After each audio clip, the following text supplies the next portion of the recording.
when you look at setting up an enterprise, you basically have to continuously focus on the following things. First and foremost, you have to be very focused on the domain in which you operate. It's not enough to be focused on the domain, but people must have clarity on your domain. People meaning your customers and your employees and your other stakeholders like your investors. A lot of people actually have lack of clarity on what domain they belong to. So domain is very important. The second thing that is very critical is use of tools. Typically, small companies, medium-sized companies don't take it very seriously, and tool becomes an afterthought. Actually, tools are very important because they pretty much define who you are. And I always tell people that tools have an anthropological context. So if you look at different tribes in the world, you can tell which tribe is which by looking at the tools. So the spears and the arrows and the bows and the tents of one tribe in Africa would be very different from those in North America or those in northeast part of India. Why that's very important is tools bind your own people together. Tools give us the distinctive ways of doing things in a predictable way. The other very important thing about tools is that without tools, you cannot scale. The kind of tools that you choose early on in your life pretty much will define how much you will scale. If this is sounding too abstract, let me give you an example. A lot of us will not invest in an ERP, or they will say that, I can pretty much manage my business with a homegrown ERP, or I'll do it with Excel sheets. I'll do it a cheap and cheerful software that I will buy from my brother-in-law company. Now, when we are setting up Mindtree and we're less than 100 people, mind you, we said that we must actually run this company pretending that we are a very large company. And from the beginning itself, we will actually implement an ERP. We'll run the company on the strength of a proven ERP. So we started life with Oracle. And at that time, I'm talking about 1999, not too many ERPs, were very service-centric, service company-centric. So ERPs were basically for manufacturing companies. So we didn't have a perfect solution. But we knew that this Oracle ERP that we're implementing will be good for us for the first few years. And in 3 to 5 years, we had taken a decision that we'll scrap whatever we have and go for the next higher scalable ERP at that point in time, which will be, by the time there'll be evolution in terms of how ERP companies will come up in the services sector. The reason I'm giving this example is that when you run an entire enterprise on the basis of a shared tool like an ERP system, you're actually driving many things. You're driving discipline in the organization. You are driving the capability to, to close your books of account the day that your month ends. You can on demand produce a credible book. Why is that important? It is very important because that is what gives transparency.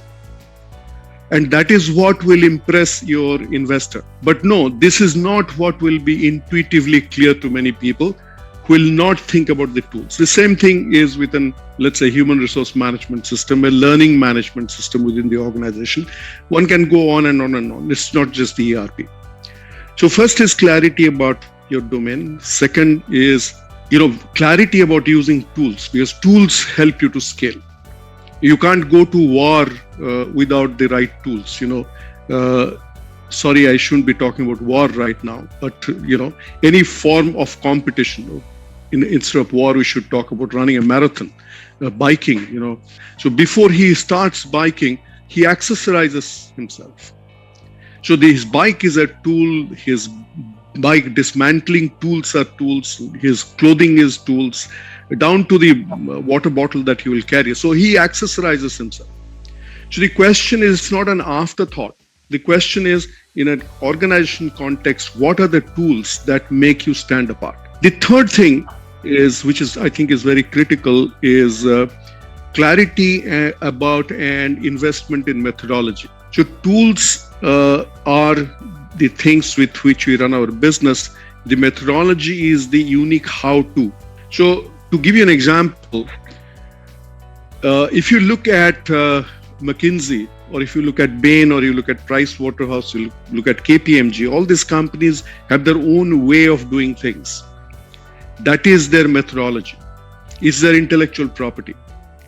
So you may be manufacturing software, you may be in IT services business, you may be doing, food delivery.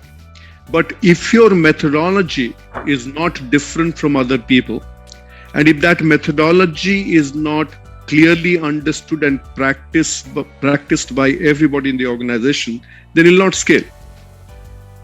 Now, let me explain this to you. Let us say that you're operating, let's say you're a food delivery company in Bangalore.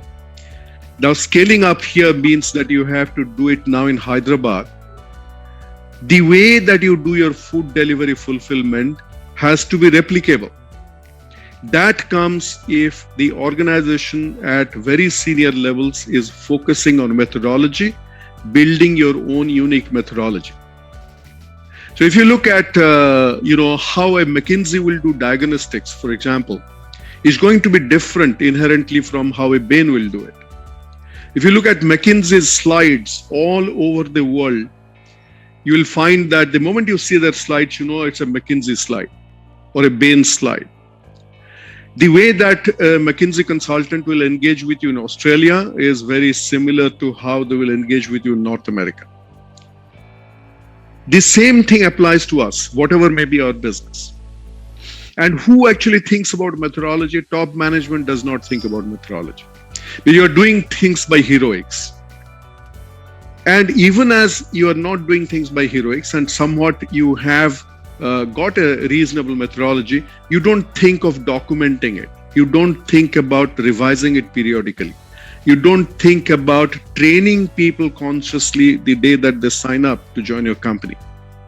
So your domain, you have tools, your methodology. Fourth is quality. Now, what is quality? Quality is basically value perceived by the customer. It is not what you think it is. It is value perceived by a customer. The interesting thing, however, is that the customer perception is a very fickle thing.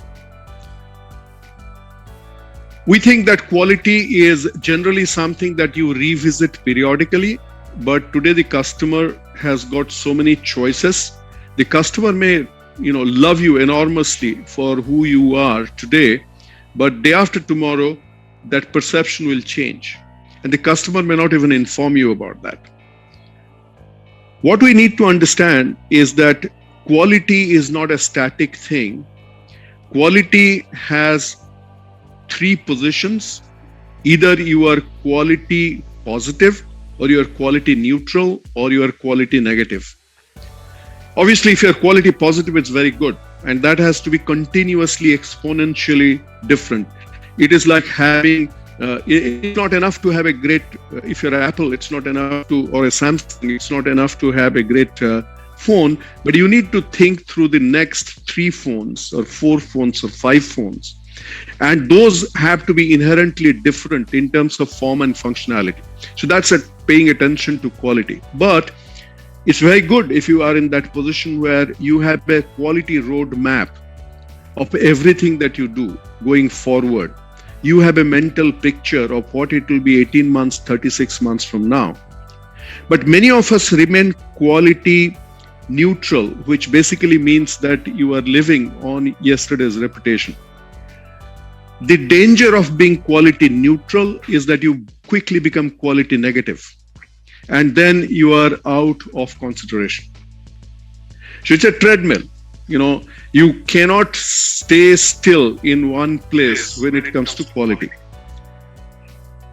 And for you to understand that quality is value perceived by the customer, we need to continuously go back and look at what is the customer thinking. So we need to listen to the voice of the customer. But unfortunately, the customer's voice is like an iceberg. And many times, what the customer says is not what the customer means.